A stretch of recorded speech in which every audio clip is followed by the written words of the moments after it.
अस्सलाम वालेकुम नाज़रीन।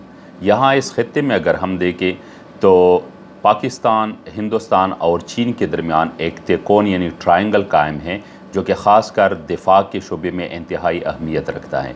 अभी हिंदुस्तान की तरफ से एक ऐलान सामने आया है और बहुत एक अहम वक्त पे ये फ़ैसला किया गया है कि हिंदुस्तान रूस से 33 लड़ाका तैयारी यानी जेट फाइटर्स ख़रीदेगा।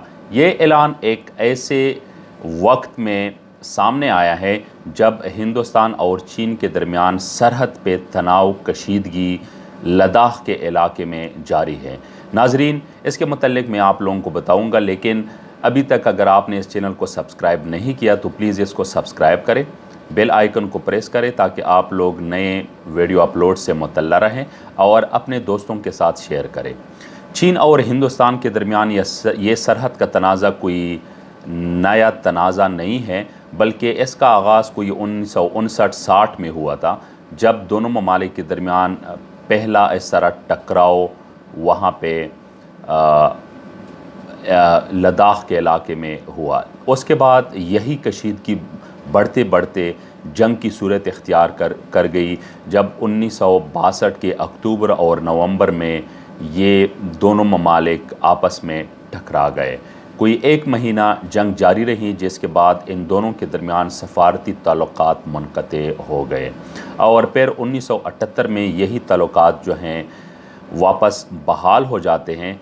ख़ास कर इसमें जो इजाफ़ा देखा गया वो 1988 में जो हिंदुस्तान के वज़ीर आज़म थे राजीव गांधी, जब वो अवामी जमहूरियत चीन के सरकारी दौरे पे जाते हैं और इस तरह चीन के भी रहनुमा हिंदुस्तान का दौरा करते हैं, तो उसके बाद इन ताल्लुकात में बेहतरी आती हैं। दोनों ममालिक ख़ास कर तिजारती ताल्लुकात पे ज़्यादा फोकस करते हैं और इसी सरहदी तनाज़े को हल करने के लिए दोनों की तरफ से JWGs यानी जॉइंट वर्किंग ग्रुप्स बनाए जाते हैं, ताकि वो मुख्तलिफ़ मीटिंग्स और इजलासों के नतीजे में किसी ख़ास फ़ैसले तक पहुँच सके। लेकिन इन दोनों ममालिक के दरमियान एक तरफ अगर तिजारत में बहुत ज़्यादा इजाफ़ा हुआ है, लेकिन दूसरी तरफ जो सरहद हैं, जो बॉर्डर हैं, वो अभी तक अनडिमार्केटेड है, यानी इस पे तनाज़ा उसी तरह जारी हैं। कोई इस तरह जो बॉर्डर डिमार्केशन हैं, जो हिंदुस्तान और चीन के दरमियान सरहद हैं, इसको सही तरह से वज़ा नहीं किया गया है।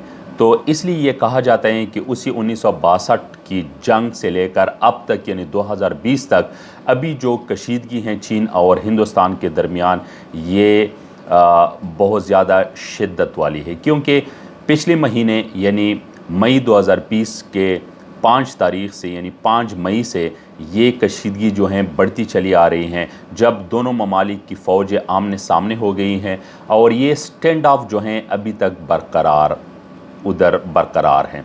ये तनाज़ा और ये कशीदगी जो हैं उधर लद्दाख के इलाके में वाक़या है। मैं नाजरीन बताता चलूँ कि ये सरहद जो है इसको लाइन ऑफ एक्चुअल कंट्रोल भी कहते हैं, जिसको फायरबंदी लाइन या सीज़ फायर लाइन भी कहते हैं, जो कि 1962 के जंग के बाद खींची गई थी। इसको एक जगह पे मकमोहन लाइन भी कहते हैं। ये सरहद जो हैं सिक्किम, लद्दाख, तिब्बत के साथ जो इलाके हैं अरुणाचल प्रदेश और हिमाचल प्रदेश से होकर गुज़रती हैं। तो ये सरहद चीन और हिंदुस्तान के दरमियान कोई 3488 किलोमीटर लंबी है। तो इसलिए यहाँ इस पे कंट्रोल करना किसी एक मुल्क के लिए बहुत ज़्यादा अहम है।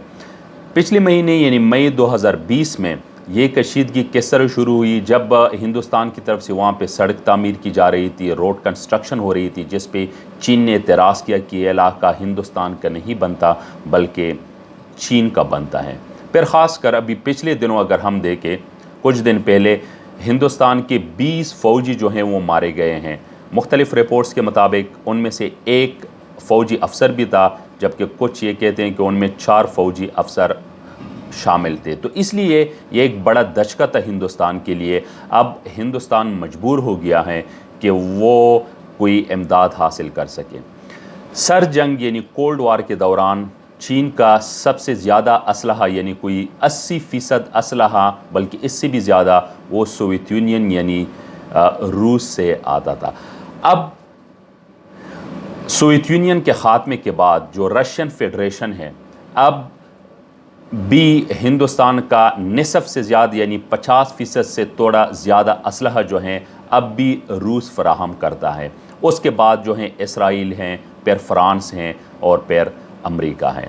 تو اس لیے ابھی ہندوستان نے یہ فیصلہ کیا ہے کہ وہ روس سے مزید 33 لڑاکا طیارے یعنی جیٹ فائٹرز خریدے گا، جس کی مالیت جو ہیں وہ کوئی 2.43 ارب امریکی ڈالر بتایا جاتا ہے۔ تو اس لیے یہ ایک بہت بڑی رقم ہے اور ایک اہم وقت بھی یہ فیصلہ کیا گیا ہے، جبکہ آلریڈی ہندوستان اور چین کے درمیان اسلحے کی دوڑ بھی جاری تھی، کیونکہ 1964 میں جب چین اپنا ایٹمی ہتھیار ٹیسٹ کرتا ہے، اس کے بعد 1974 میں ہندوستان کرتا ہے، پھر دونوں کے درمیان یہی روایتی جو اسلحہ ہیں اور ایٹمی اسلحہ ان کے یہی دوڑ جاری رہی۔ یہی دوڑ پھر ہندوستان اور پاکستان کے درمیان بھی جاری رہی۔ جب مئی 1998 میں ہندوستان ایٹمی ہتھیار ٹیسٹ کرتے ہیں تو پھر پاکستان بھی اس کا جواب دیتا ہے اور اس طرح پاکستان بھی ایٹمی ملک کے طور پہ ثابت ہو جاتا ہے۔ اچھا، ان 33 لڑاکا طیاروں میں جو ہیں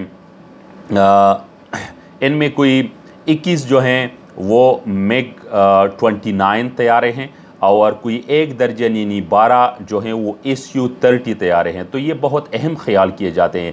یہ بھی کہا جا رہا ہے کہ کوئی 59 یعنی 59 طیارے جو ہیں ان کو اپ گریڈ کیا جائے گا۔ اور پچھلے مہینے یعنی مئی میں ہندوستان کے جو وزیر دفاع ہے راجناتھ سنگھ، وہ ماسکو کے دورے پہ گئے تھے، روسی حکام سے ملاقات کی تھی اور ان سے یہ کہا تھا کہ یہ ڈیلیوری ہندوستان کو جلد سے جلد کی جائے۔ یہ بھی میں آپ لوگوں کو ناظرین بتاتا چلوں کہ ہندوستان کی جو جیٹ فائٹر سکواڈرن نمبر ہیں وہ 42 سے گر کر 28 پہ آ گئی تھی اور ایک سکواڈرن میں جو ہیں 18 لڑاکا طیارے ہوتے ہیں۔ تو اس لیے اس چیز کو بیلنس کرنے کے لیے کہ پھر سے وہی تعداد جو ہیں 28 سے 42 پہ چلی جائیں جو جیٹ فائٹر سکواڈرن نمبر ہیں، ہندوستان اس کے لیے کوشش کر رہا ہے اور یہی 33 طیارے اس میں جو ہیں اور زیادہ مددگار ثابت ہو سکتے ہیں۔ سوویت یونین کے خاتمے کے بعد ہندوستان نے ڈائیورسیفائی کیا اپنی ڈیفینس ریلیشن شپ کو اور ڈیفینس جو اس کی پرچیز ہیں، کیونکہ پہلے 80% سے زیادہ صرف روس پہ انحصار کرتا تھا، اب اسرائیل، فرانس اور امریکہ پہ بھی ہندوستان انحصار کر رہے ہیں دفاع کے شعبے میں۔ اور دنیا میں اسرائیل کا جو سب سے زیادہ اسلحہ بیچا جاتا ہے اور جو ملک سب سے زیادہ لیتا ہے اسرائیل سے پوری دنیا میں وہ ہندوستان ہے، اور روس کے بعد ہندوستان سب سے زیادہ جس ملک سے اسلحہ لیتا ہے تو وہ اسرائیل ہے۔ تو اس لیے یہ ایک بہت اہم وقت پہ یہ فیصلہ کیا گیا ہے اور یہ ٹرائنگل یا یہ تکون جو ہیں اس خطے میں ہندوستان، پاکستان اور چین کے درمیان قائم ہے۔ ایک طرف ہندوستان اور چین کے درمیان، جبکہ دوسری طرف جو ہیں پاکستان اور ہندوستان کے درمیان۔ تو یہ 33 لڑاکا طیارے جو ہیں یقیناً کہ اس کشیدگی میں اور بھی زیادہ اضافہ کر سکتے ہیں اور ایک نیا موڑ جو ہیں اس تناؤ کو اور اس کلیش کو جو ہیں دے سکتے ہیں۔ ہم دیکھیں گے کہ کیا یہ تنازع جو ہیں کس طرف جائے گا اور یہاں پہ کس طرح کے اثرات ہوں گے، اس کا فیصلہ مستقبل کرے گا۔ ناظرین، امید ہے آپ لوگوں کو یہ ویڈیو پسند آئی ہوگی۔ مزید ویڈیوز کے لیے چینل دیکھتے رہیے، اپنا خیال رکھیے گا۔ اللہ حافظ۔